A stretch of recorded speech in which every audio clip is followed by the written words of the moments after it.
this video, we'll configure Aptana Studios to work with the course files and the student server.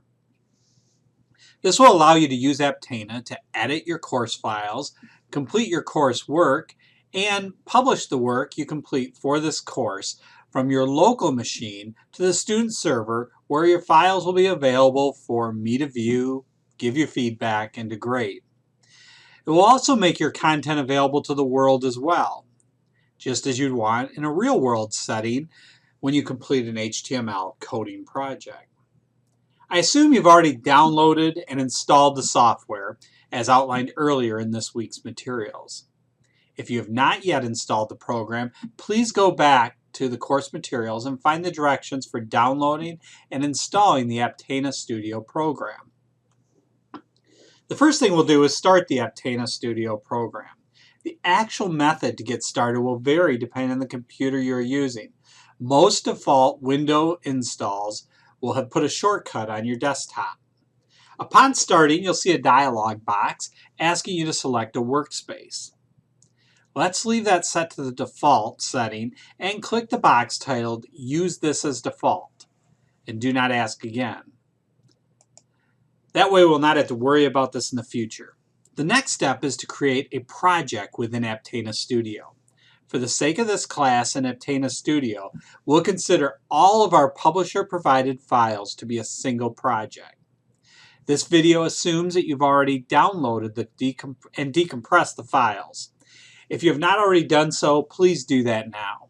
You can obtain the files by visiting the publisher website, or preferably visit the faculty and course information section in our Blackboard classroom. In the left portion of the Aptana screen, you'll see a column with a tab on the top labeled Project Explorer. This is where we'll create our project. Just to clarify, the word project as used here is not equal to an assignment. It's simply the way that Aptana helps to organize files used within the program. Right mouse click or command click if you're using a Mac in the blank area of the project column. From here you'll see an option for New. Select New Project. You'll see a selection wizard. Select the right pointing arrow to the left of the general menu item. Then highlight Project and click Next. For the project name, type anything you'd like. I'm going to type something like HTML5 class project. Then press Finish.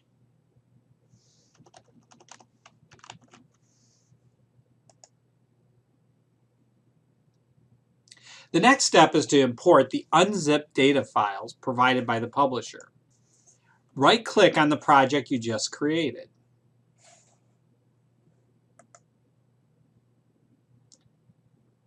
Then select Import, General, File Systems, and then Next. Browse to the location where you decompress the publisher files. Once you find them, press OK.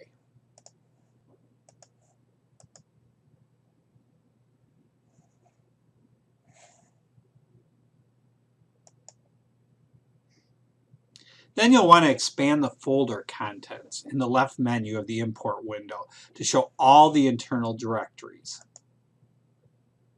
We'll then select each of the directories individually.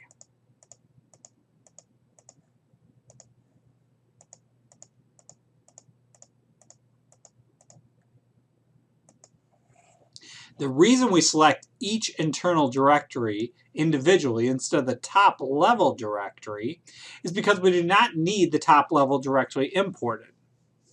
While you could import the top level directory, it can get a little bit messy going forward. Hit the Finish button and the import will begin. It may take a couple minutes depending on your computer. Essentially what you're doing is importing a copy of all your data files into the project within the app.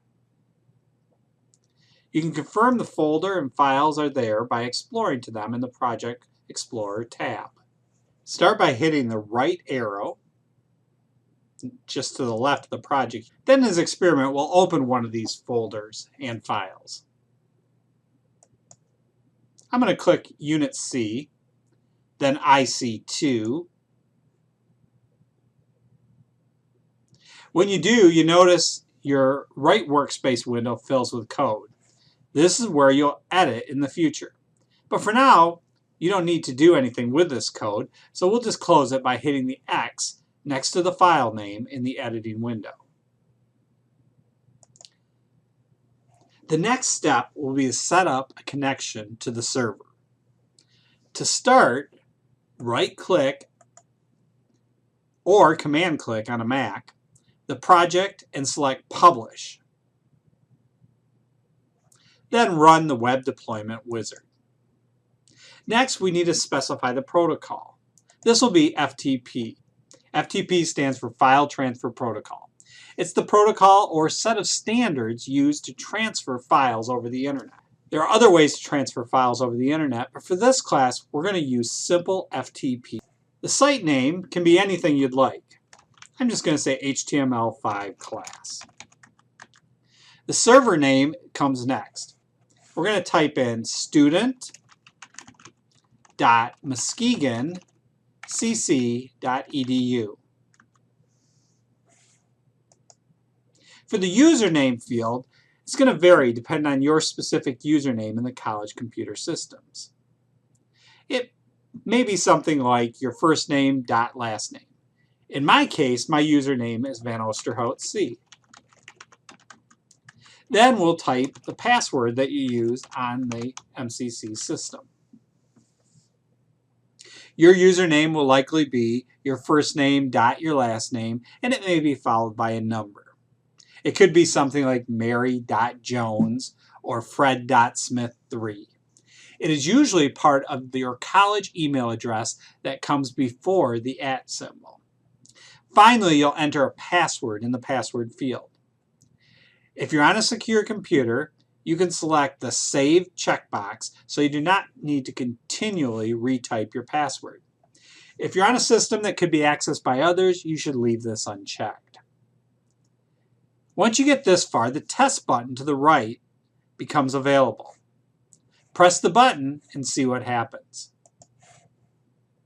You should either end up with a message that the connection has failed or succeeded. If it fails, there's a problem with the server entry, the user entry, or the password.